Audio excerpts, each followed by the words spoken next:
North Idaho College Public Forum, a student production. Your moderator is North Idaho College political scientist Tony Stewart.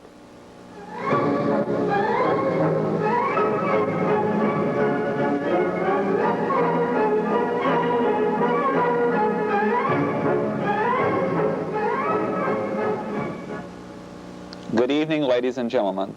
Our subject this evening will be birds of prey. To discuss this subject is our guest, Mr. Morley Nelson.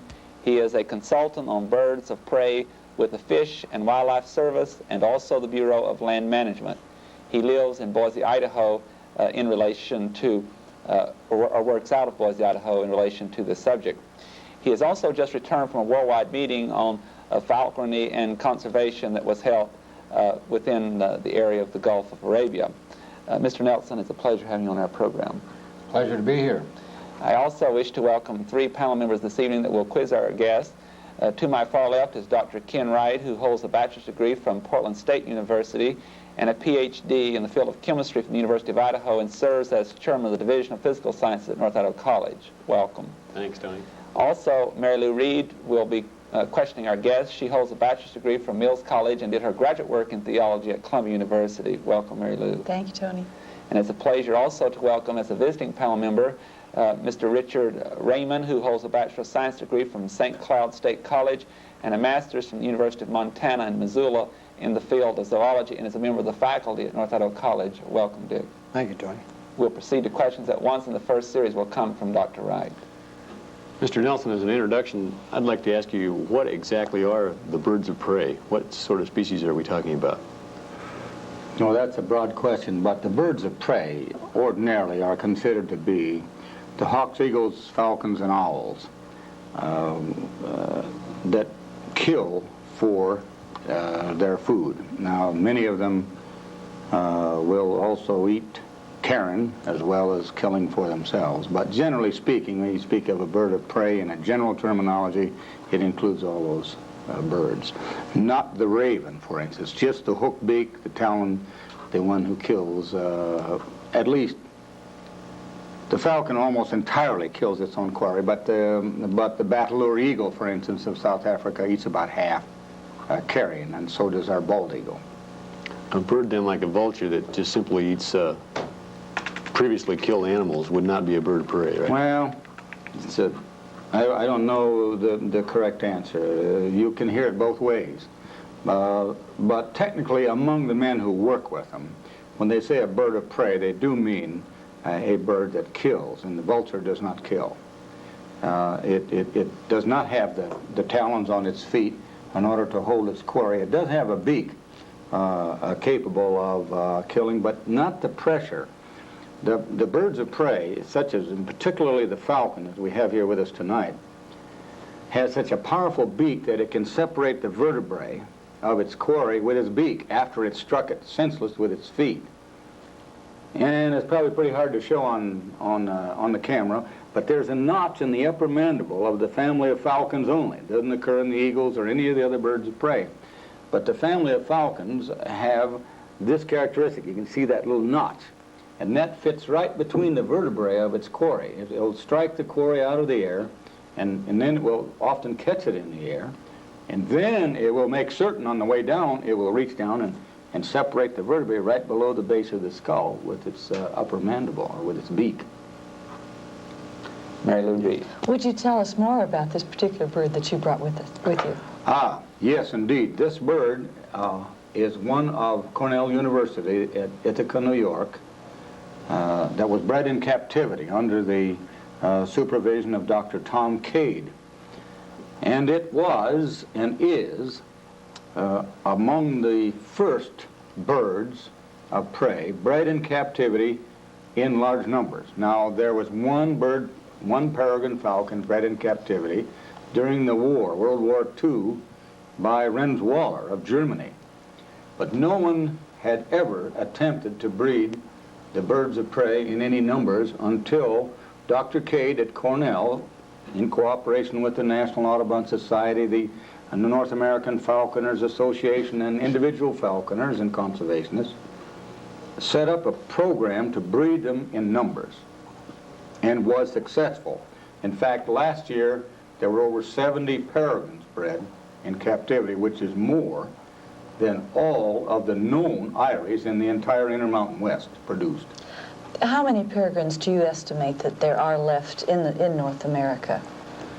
Well, when you say North America, we don't know. In the 48 states, as we know them, there are only 50-some pairs in all of the western states that are known. And of those pairs, we have a great problem in reproduction because most of them migrate south to as far south as Brazil. And Mexico and Salvador and Guatemala and all these countries are using DDT. And furthermore, these birds that, for instance, live here in Idaho with us, go down south in the winter, and they live on birds which are living on the estuaries where they use a great deal of DDT for malaria and so on. So while we have stopped using it in the United States on the basis of its persistence and its problems, our birds that live here are going down into that country and getting it. So where we know where these eyries are, we're finding their eggs cracked as they were in England when DDT was first discovered. So we now have the problem that our birds living in North America, because of their migration, are picking up DDT en route and are having very unsuccessful breeding, raising their own young. Their eggs break, their behavior at the eyrie changes, and they simply don't reproduce. So the eyries have been going down steadily all the way through here and as far north as the Arctic, because the Arctic birds also go to Brazil. Those birds from Baffinland, the birds from Greenland, and North America all go down that far south and they pick this up. So everyone is very much concerned at the moment about this, and this is why the program at Cornell means so much to the world. Well, are attempts being made to convince the Brazilian authorities and the Mexican authorities that they should discontinue DDT? Well, yes, there are attempts being made, and we are in the process of doing a film, which is with Survival Angley of London, which have releases in 48 nations, including the United States, on national television. And this point will be brought out. Now, there is no real way that the Brazilians who are having trouble producing food, I'm not naive enough to believe that that you can turn this off as one of the cheapest forms of insecticides that we have without a lot of understanding and a lot of time. So those men working in the field of birds of prey are very much concerned about the third world using DDT, and we have no control over that at the moment. So the work at Cornell is extremely important to hold the birds here, even in Idaho. One question before I pass you on. Is any of this DDT still being manufactured in the United States and then exported to Mexico or Brazil? The manufacturers, as I understand it, have moved to Mexico. And if you've been to Mexico lately, there's a word in Mexico, hecho en Mexico, made in Mexico. And they have applied that to everything, including oil and gas, which they may have gotten from us. And you can buy anything that we have in the United States, but they have nationalized. So the chemical companies have factories which are in effect owned by Mexicans making DDT. Okay, thank you. Dick Raymond. Morley, in regard to the DDT, does it have the similar effect on any other type of bird, egg, and so on, as far as those that are migratory species? Well, we have had the same problem with, as you know, the brown pelican, and the bald eagle, and the osprey. But they do not prey on the waders and the shorebirds that the peregrine does when they go south. Now, they do go south, but not that far. The osprey doesn't go that far, and the bald eagle goes down into this country from the north. So they're not having the trouble. The osprey and the bald eagle are actually coming up in numbers. But the peregrine is still going down, right up to this year. And a part of the work of the recovery team, when we find an active peregrine eyrie, is to go over the cliff and take the eggs and take them in and put fake eggs in, which we did last year in several eyries. 2 eyries in Colorado, so that the birds will sit there, and then we pull them all so that they relay. This is under the auspices and within the permits of the Fish and Wildlife Service, who have control of this. Then these birds dump their load of DDT when they lay their first set of eggs. So the second set of eggs is better. Last year, the first set that we took, 1 was viable. And the second set that we took from the same pair, all were viable and hatched at Cornell, or at Fort Collins, which is a part of Cornell. And then when they were 2 weeks old, we put them back under there. First having put prairie falcons in there, because you see we offset the bird cycle. We delayed them 30 days. We didn't have the peregrines old enough to put in there, so they had captive raised prairie falcons that we put under the peregrines to keep the mother instinct going, and they kept on feeding on. Then we put 3 peregrines in there, and they all went successfully off. And this is part of the film that we're attempting to do on the problems with the peregrine. Very interesting proposition and from the standpoint of foster parents. And this year in Idaho, if things go according to the plan, there will be 4 peregrines put under prairie falcons in the Snake River Birds of Prey Natural Area south of Boise, if all the permits are completed. At the moment, it looks like that's going to be done, although there's a lot of problems. Part of them being some people worrying about maybe the peregrine will consider the prairie falcon one to mate with, and therefore interbreed with the prairie falcon. I am one of those who do not believe this will happen, because I saw the peregrines and the prairie falcons in 1940s right here in Idaho and in Oregon and Utah, living within a quarter of a mile, and this didn't happen. And if it were going to happen, I cannot see why it would not have happened before. One more quick question about the DDT. Evidently then it's the DDT residue that builds up in the tissues of the birds that the birds of prey prey on, as far as the linkage or the food chain linkage as far as the problem then, right? That's right, Dick. The word biologists use is biologic magnification, and it goes like this. You put out on the soil or in the water 1 part per million. And many of the passerine birds will come along and pick up 1 or 2 parts per million in a passerine bird. A falcon comes along and catches 10 of those or 20, and at 20 parts per million it may die. At 23 parts per million, we found the dead peregrines in England and here. So that while these smaller birds continue to go with 1 or 2 parts per million of DDT and its metabolites, the peregrine, being the top of the food chain, who catches 20, 50, or 100 of these, sooner or later builds up enough within its own body that it loses its ability to mobilize calcium, and the eggs get soft. And by the way, the spray here in Idaho and Oregon, right up here at Potlatch, this happened. The Cooper's hawks within the spray area, I put this on film, had soft eggs. So it doesn't only peculiar to the peregrine. Also, only we didn't know about it, we'll do the same thing with the sharpshin, the Cooper's hawk, and the goshawk, if he lives on the birds. The goshawk the least. And the kestrel, the sparrowhawk, had the same thing. Right up here at Potlatch, we had this, that's been going for 3 years. And that has, and we took the blood from the birds, we trapped the birds, took the blood from their jugular vein or their brachial vein and their wing, banded them and released them. And we caught 6 birds 3 years in a row at the same eyrie and checked them. The DDT went up for 2 years and down slightly on the 3rd year. They're doing this now, in fact, right, starting this month. Dr. Wright.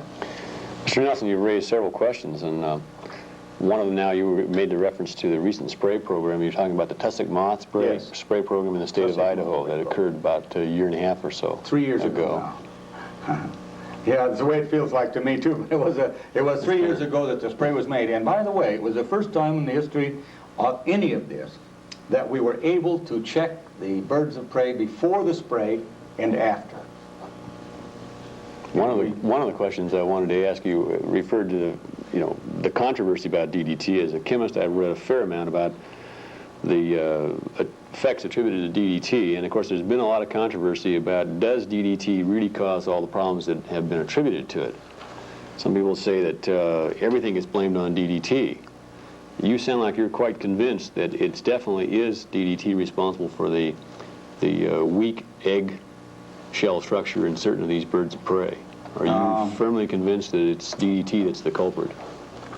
Yes, and I'll cite you the evidence why. In England, where it was first discovered, they found the peregrines and the sharp-shinned hawks, what they call a sparrowhawk is what we call a sharp-shinned hawk, living in the same area where they use DDT. So they isolated it there, and its metabolite, DDE, of course. But then, when we started in the United States, there was some question because no one had ever had this chance. Now, this stuff was just, this work that I'm just talking about is just now being published. But as a part of the work on the DDT spray here, we trapped 20 kestrels and fed them varying amounts of DDT. This was done by the Fish and Wildlife Service, Denver Research Center. Dr. Chuck Henney and myself are the co-authors of this paper. But the thing that we found was amazing was that we could correlate from taking blood samples from these birds that we had in captivity, not only the amount in the bird's brain and in its liver and in its fatty tissue, but the amount, the varying amount that was fed. With a coefficient of 1 being perfect, we were running 9.3 to 9.6. In other words, we could take a blood sample and tell you how much DDT that bird had eaten. Now then, when we took the wild birds, we took them one egg from the set, and we took the blood sample from the mother at the same time. And we have 60 cases of this, where you could correlate the amount of blood in the egg by sampling the blood, because we had both. Now then, this is being tried with the peregrine falcon. We are now saying this can be used in this way. These birds going from Greenland and the Arctic to South America can be trapped, a sample of blood taken from their wing, banded and released, and we can forecast what will be in their egg, because that correlation is that good and been repeated that many times. And by the way, these sparrowhawks, kestrels, that were kept, 20 of them, were fed so much DDT that 4 died. So that this equation goes from the top to the bottom, the very smallest amount to the very highest. So I feel there is no longer any way that humanity can say that DDT does not have this effect. Also, Dr. Porter at the Patuxent Laboratory went through the process, the same process, with captive kestrels. Now, the only argument was, what about peregrines? Peregrines are so rare, we couldn't do that. But all the birds that we've used, this holds. And by the way, the relationship between the blood and the DDT and the DDE and other pollutants holds in the goshawk, the golden eagle. 4 times we did it with peregrines. And by the way, a peregrine that was hurt itself or was shot at Mud Lake in southern Idaho had the greatest DDT load, the same as those that we were, the kestrels up in our potlatch area, because they go south. So if anyone wants to take the time, I realize that there's a great deal of effort and time and money put out in saying that DDT is not doing this. But the evidence is, with all scientists that are working in the field agree, it's like cancer and smoking. It's way beyond that. We're talking about coefficients of correlation between this running as high as 9.3 to 9.6. And there is no other way to explain that. We are not saying that there may not be some other things that make it worse, like PCBs. That's a possibility. But we used DDT and got this alone. So one cannot say that it was a combination. The DDT alone will do it. One further question for a little clarification. You mentioned the relationship you're talking about that has such an excellent correlation is between the DDT content in the blood of the birds and the DDT content in the eggs. Is that right? Right. Is it well established that it's the DDT in the eggs that makes them weak, fragile, non-viable? Is that relationship? Not non-viable. That's a very advanced stage, and that could be some, but the Fish and Wildlife Service at Patuxent did this with captive kestrels again, because they're the most common bird, and this is where we wanted to start it. And it was definitely proven there that this did thin the eggshell there, and what we found in the wild was that much less DDT gave us the same eggshell thinning as we were getting at Patuxent at 3 and 4 times that much DDT, which we knew was going in there. Now that's probably because these birds store their DDT in their fat. When they go south to migrate, they start to burn fat, and that's when they get into trouble. Well, you see, we don't have all the answers, but you know there's one experiment, unpublished, of rats that they fed DDT, and then somebody said, well, if you took them off their food and made them burn their fat, what would happen? And it killed them all. We're not through with DDT. In other words, when the rats started to burn their own fat, then the DDT went high enough in their blood to kill them. So did it in the kestrels at the upper levels. So I don't think there's any question but what this happened. The problem is, if humanity understands, I'd like to show you this bird and show you this bird's head, what we're losing. And I wish we could have film to show you this bird in action. For 1,000 years, for as long as we have record of time, the birds of prey have been an inspiration to humanity. Now, there were never very many peregrines in North America in terms of birds. It has always been an extremely rare bird. But it represents this terrific ability to do things, the long pointed wing, the black eye, the knots in the nares, so that it can come down at 200 miles an hour and still breathe. You see the little nipple in the nares? Mm-hmm. That's how he can get air going straight in with no wings. It's all these beautiful adaptations. What really is at stake is that humanity nowadays does not know what they're losing. That's why a program like tonight has a point. We are balancing the good parts of DDT against what we're losing. Now, I happen to be one of those people who believe that within the birds of prey, we have the most sensitive indicator of the quality of our environment. And that's true, because they're the top of the food chain. Therefore, I think the blood sampling technique that is now being completed, we got 2 more years to go, will become a way of evaluating the pollutants in our environment, whatever they may be. Because you see, the blood of these birds, well, for a long time, nobody worked on this. In humans, they did that for years. But we just started with birds of prey. But what I'm saying is, where we lose, we've already lost so many peregrines and so many birds of prey as humanity, where television is the most significant thing in saving them. There's more the television and Walt Disney and Marlin Perkins and all these people, while biologically they may have made some horrendous errors, one thing they've done is create appreciation in people's minds, very deep appreciation. And we still have a ways to go with one like this.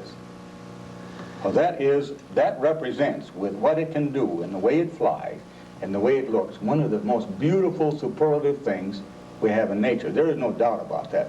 Every year, since the beginning of time, somebody has written that down in some nation.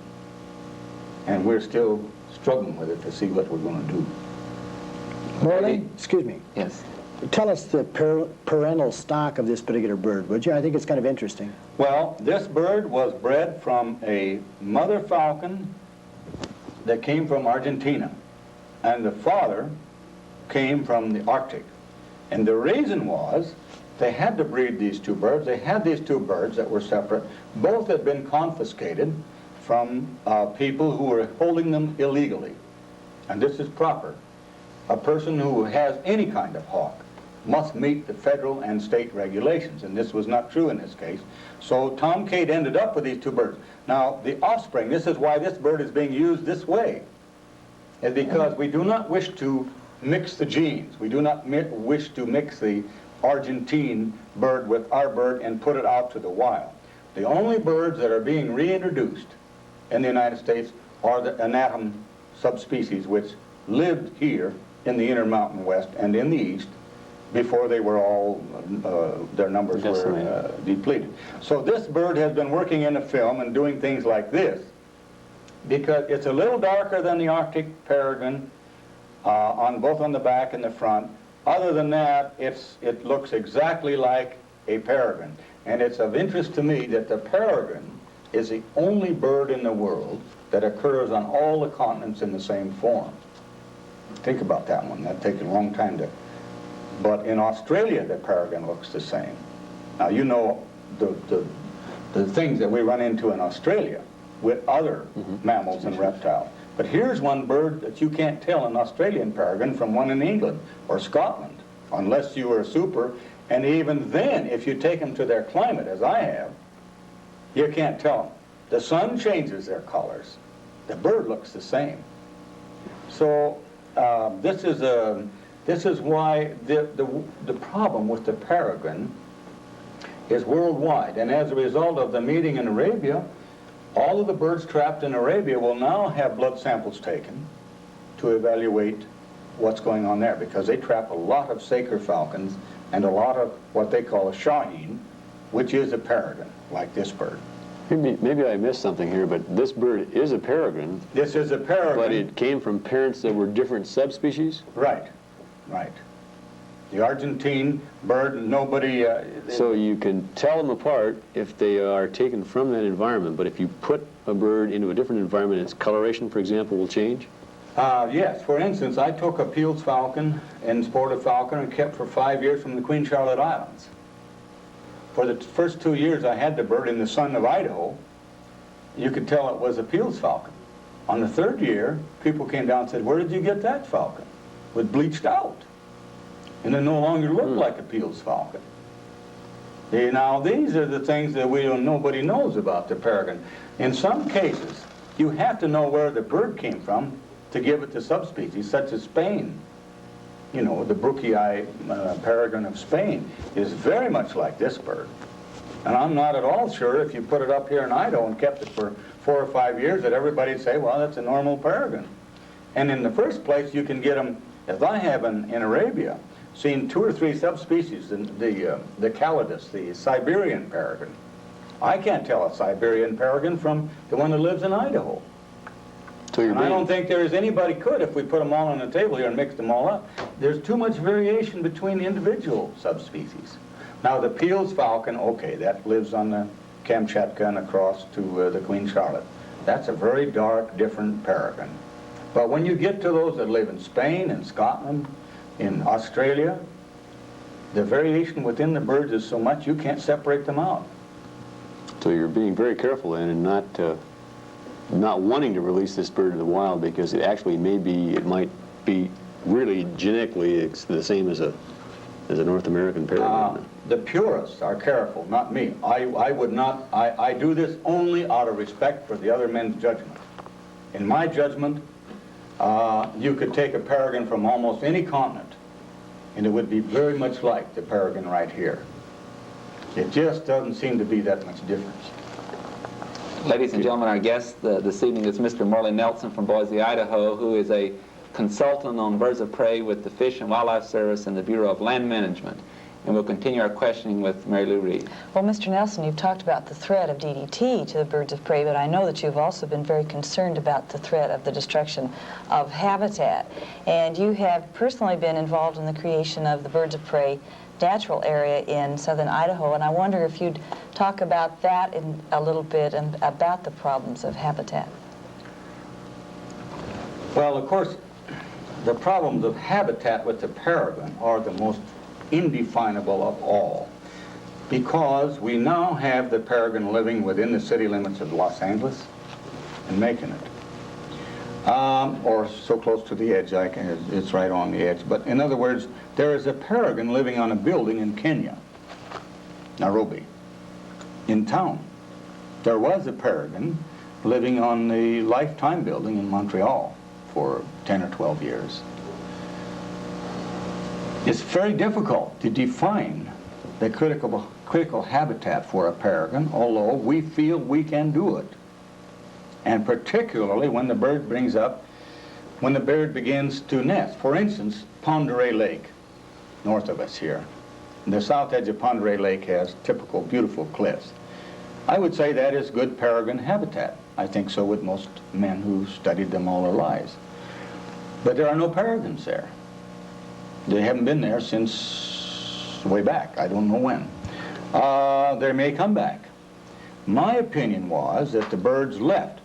Now, when you switch over to the golden eagle and the prairie falcon, who live on ground squirrels and jackrabbits, then you have a very specific habitat problem, which is peculiar to the snake river birds of prey natural area, and in question at the moment.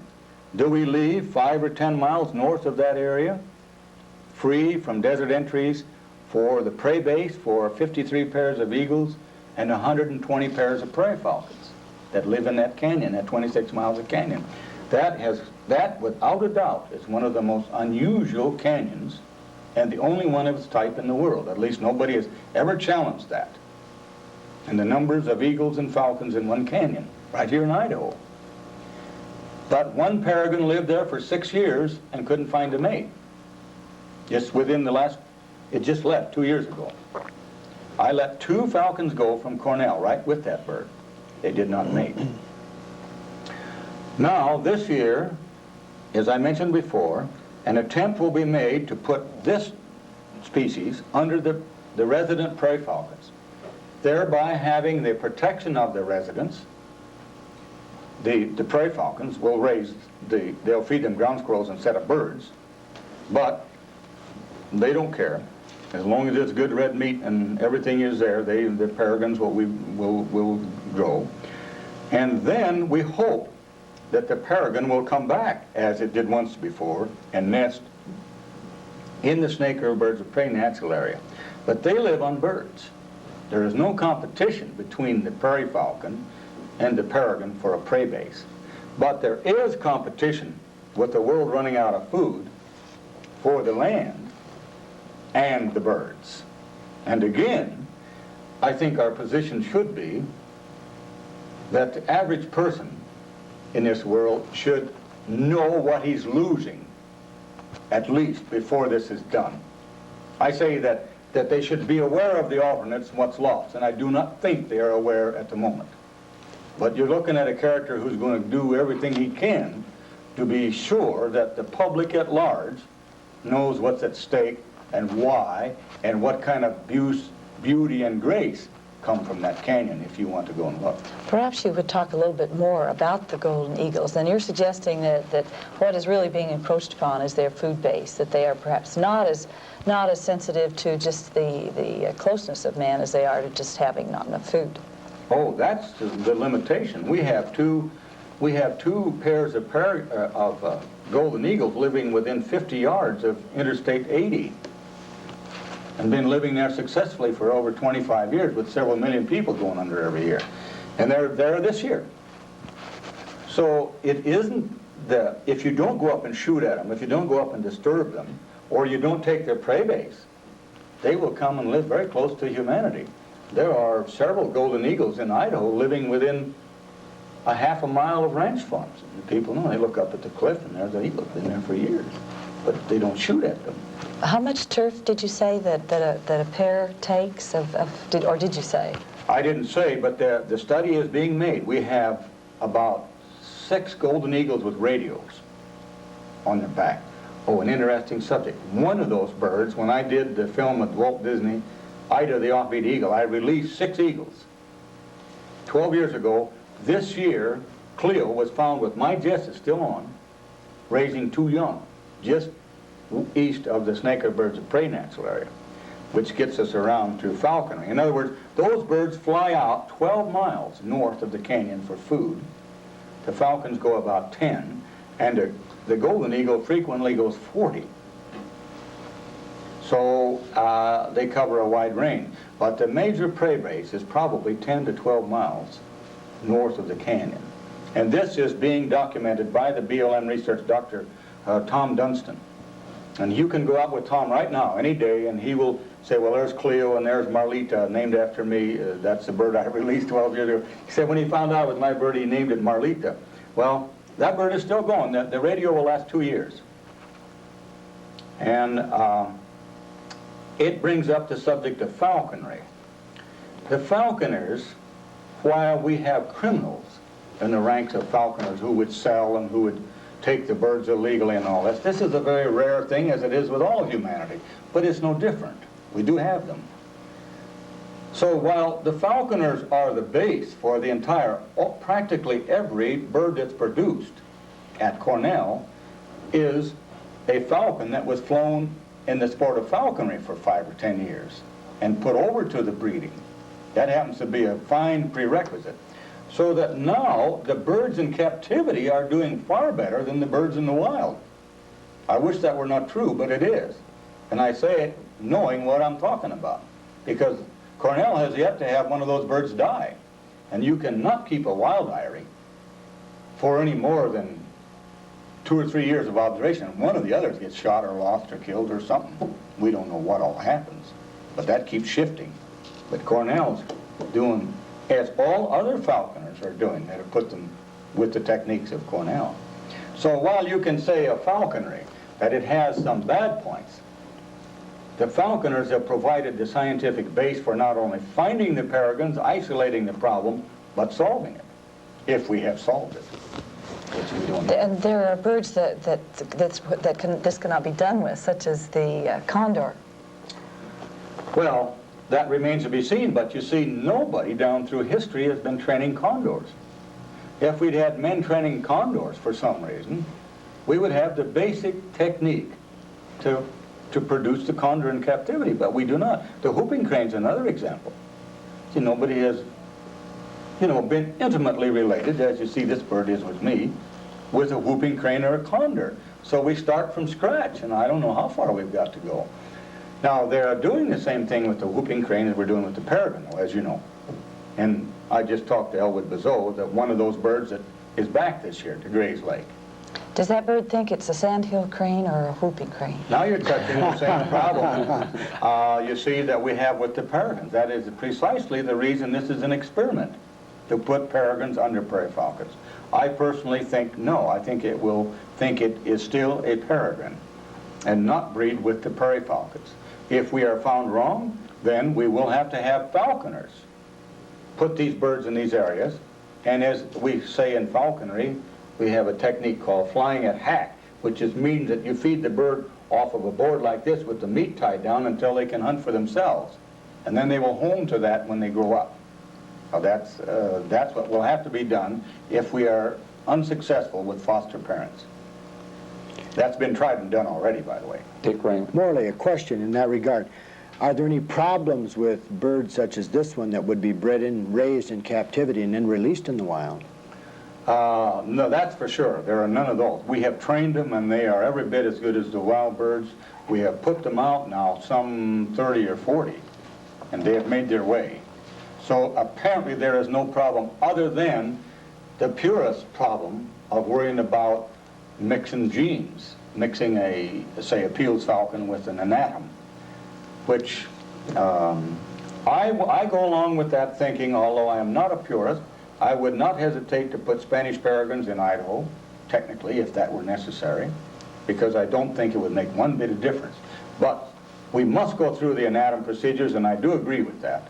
Since we do have the anatom birds, these were the original birds that were here. But in geologic time, the Ice Age changed things, too. So I don't know. That's a moot point. I can only say that we can do it with the anatom subspecies, and it is pure so far.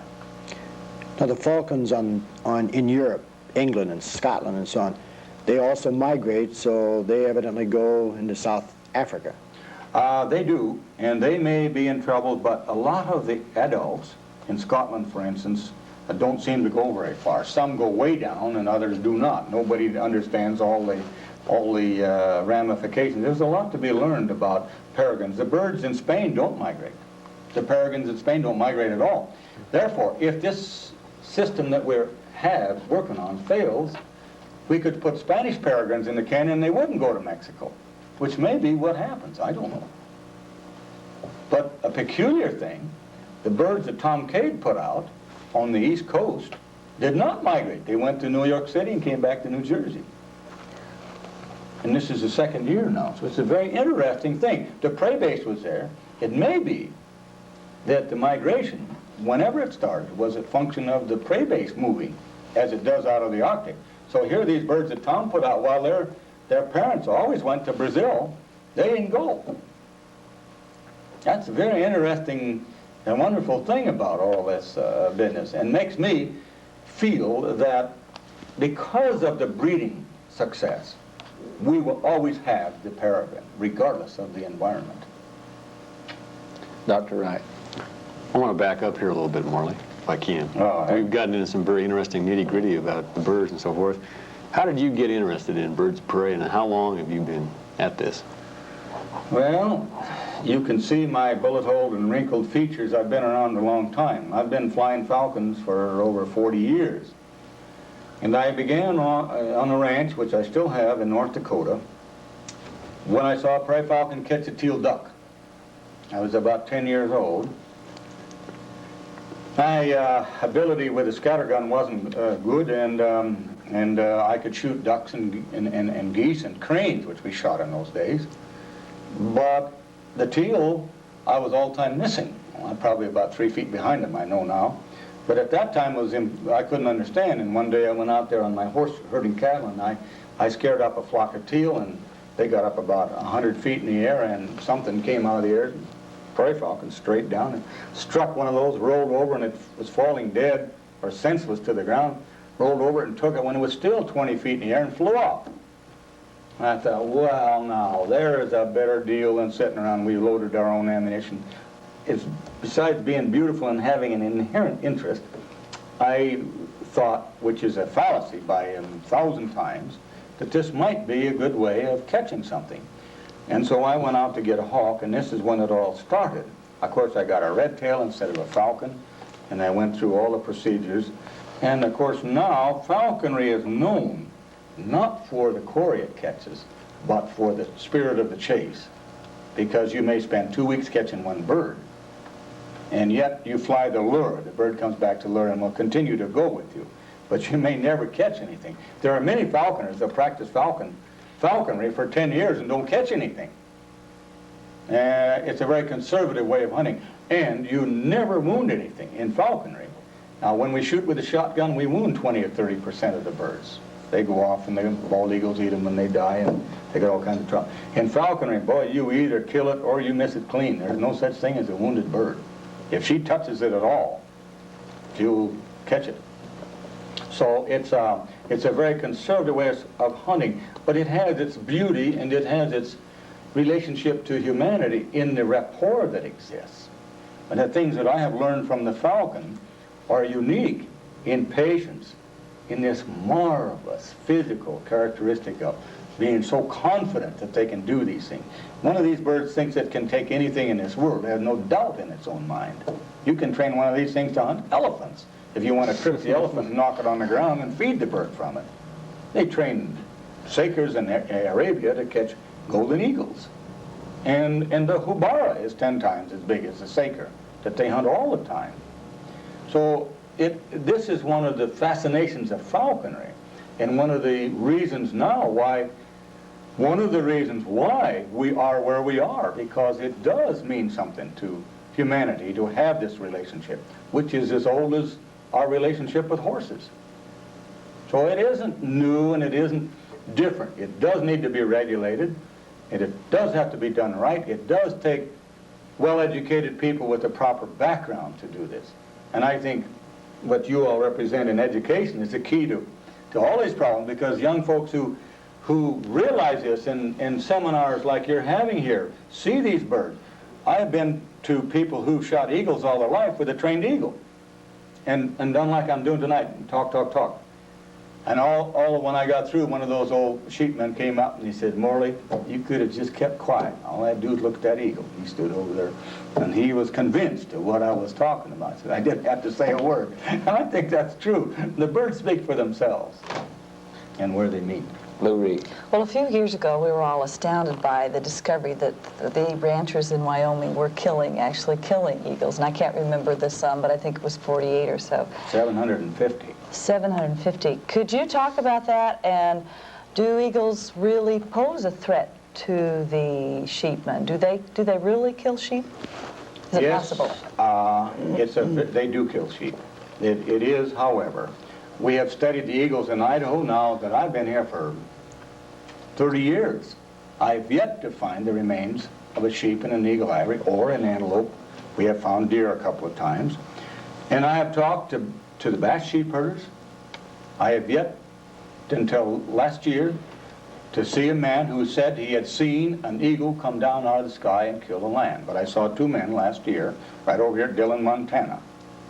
And because the rabbit cycle was down, this rancher lives on the Continental Divide. He had as many as 100 eagles circling his land, 5,000 lambs, ewes, lambing. They trapped them. They tried to protect them. Those eagles did come down and kill some lambs, authenticated by John Craighead at the University of Montana. But now that the rabbit cycle's up, the eagles are gone. I was going over there and film that. Nobody has ever been able to see that or film it. But they just talked to me the other day and they said, well, the eagles don't seem to be back this year. But there are rare cases of that. But in Idaho, I'm talking about Montana now, but in Idaho, we just can't authenticate eagles killing lambs. And we have 500 eyries. And I know of at least 10 eyries right above the lambing pens. And the men have never seen those eagles come down and take a lamb. So it is not a universal thing that the golden eagle kills a lamb, but rather very rare. Well, are there programs to try and persuade cattlemen and sheepmen that it is important to retain the eagles and that it really is a serious crime to shoot them? Well, you're on one tonight. I would say your work here is a good example of what does it. I mean, after we've done several programs with Marlin Perkins, the Valley of the Eagles. Last year, if you saw that one where we trapped the eagles and I was the guy who trapped the eagles and put the radio on it in the program. Television again. In the Walt Disney thing, Ida the Offbeat Eagle, 400 million people saw that film, according to the Disney studios around the world. That created a vastly different feeling about eagles than has ever been before. And as we keep plugging along, we are gaining on it. And most ranchers do not shoot eagles. In fact, the wool growers and the cattlemen both supported the Snake River Birds of Prey Natural Area when I went to them and talked to them about it. Now that is different than in Wyoming. That wouldn't happen, or in Montana. But I had spent 20 years walking around here with eagles and falcons like I'm doing tonight, talking to every school and every group that would listen. And because you've got a live eagle, there are many. I've hit most every place, and it has made an effect. And so it is not with the farm and ranch people that we have the problem. We are losing more eagles by men coming out of the city who do not know what to do, shooting them at long range and leaving them. 58% of the bald eagles killed in the United States are shot. Not by farm and ranch people. Not by farm and ranch people, by irresponsible shooters. And I'm a shooter. But I'm saying it's the same thing as humanity. I mean, we shoot each other all the time. It's not surprising to me that we shoot eagles. They're criminals in both cases, in my opinion. And I would say almost of the same order, because that's the way I feel about it. I think it's just about as bad a crime to kill something to see it die, regardless of what it is, if you have no purpose, other than to see that you can kill it. So I'm way off on them. Well, I don't know what terminology you may use for me, but I have lived with the eagles. I understand what they say. I admire how they go. I think they have this grace and beauty, and I think humanity is just now beginning to get a hold of it again. after losing it for 1,000 years. Dick Raymond. Would you tell us just a little bit about your work with the Bonneville Power Association down in southern Idaho, Marley? Well, northern Idaho, I'm working right out of here and out of Sandpoint more. We have both. Bonneville Power has embarked on a program to put nesting platforms up on their lines where the osprey and the golden eagle and the bald eagle in one case, and many red-tails and ferruginous hawks live, and ravens live on the lines. So we are putting up 4-foot square nesting platforms with a sunshade on the south side, and the north side completely open, and we put sticks in there. And then these platforms are dipped in fiberglass to last 100 years, because the power industry said, if we're going to go with you on this, we want those platforms to last 100 years, so we don't have to go back and fool with it if this is successful. So we have 6 of them out with Bonneville Power and 6 of them out with Idaho Power in southern Idaho. And I am in the process this year of going back and checking them, but I have no doubt but what those birds will go and live in those. Once they do, they will be safe. But one of them right here north of Colville, Washington, lived on top of the great big light that was for the air people to see. It's a light 4 feet around, and the osprey lived right on top of it.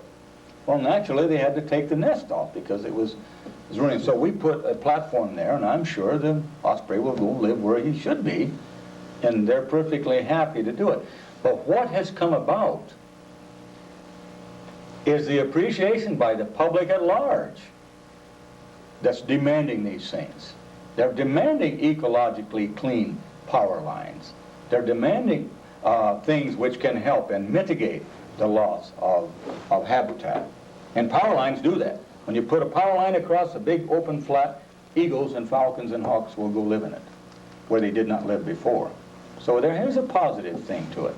Much as I don't like power lines on the horizon, if we've got to have power, then we ought to make it as acceptable as we can. This is one good way. There have been a few cases of some of these birds being electrocuted. That's another story, yes. When you get below 69,000 volts, the lines are so close together, when the eagles attempt to land, the young ones, they will touch 2 wires, and as you know, that doubles the voltage, and you're talking about 12 to 69,000, 120,000 volts. Well, 12,000 volts when the eagle touches across, of course, it burns.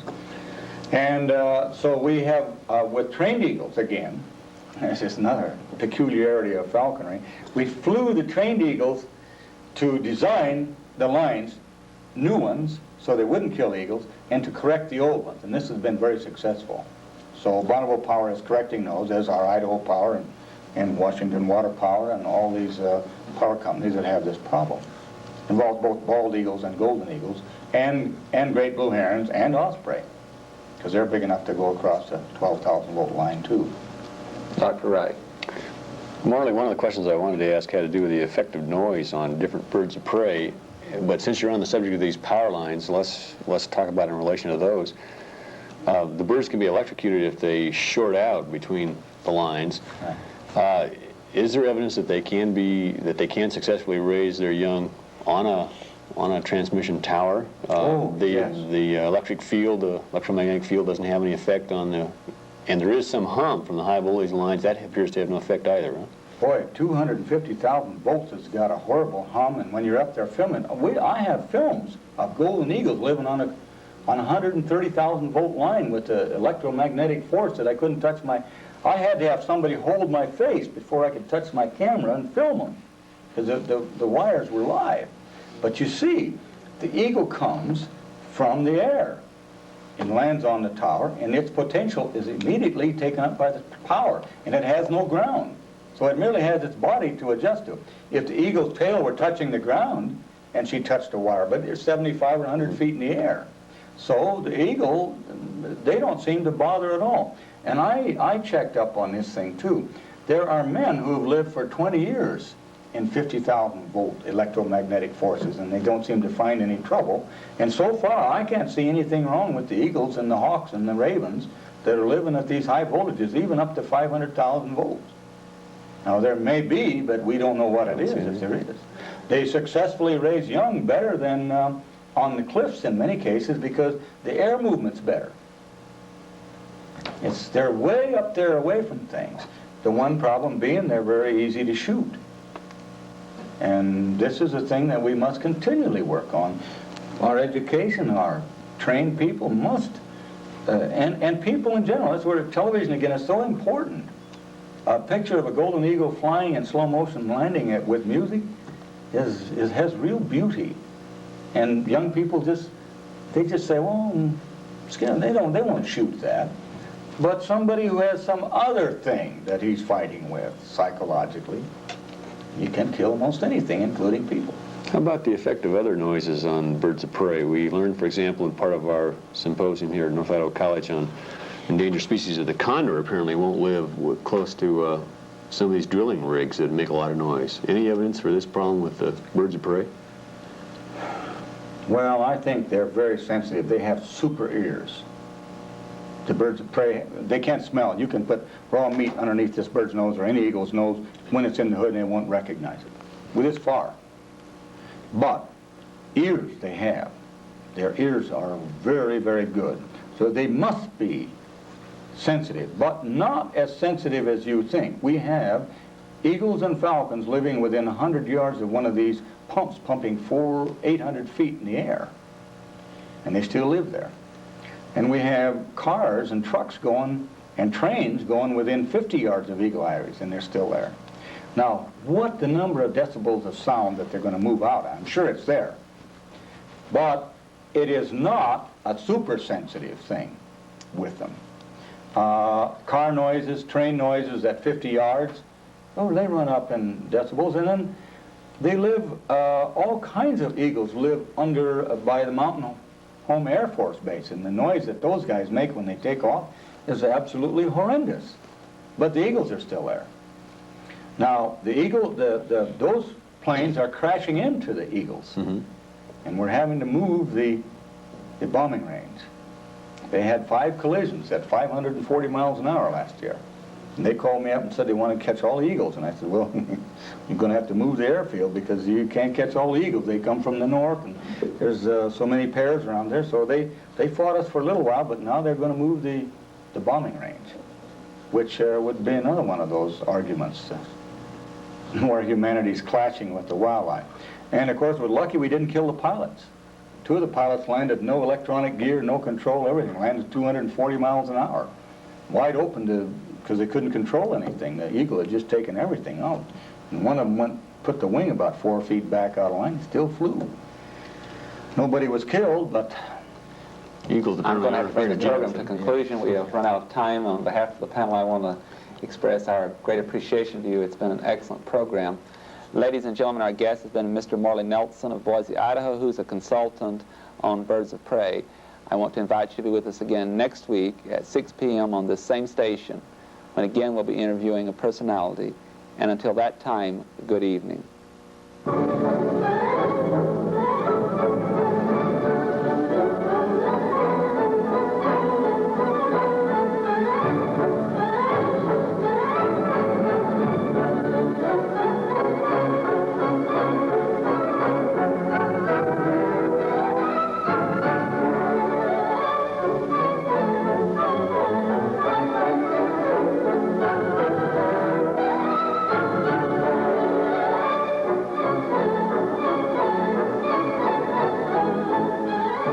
The North Idaho College Public Forum can be seen at this same time each week over this station.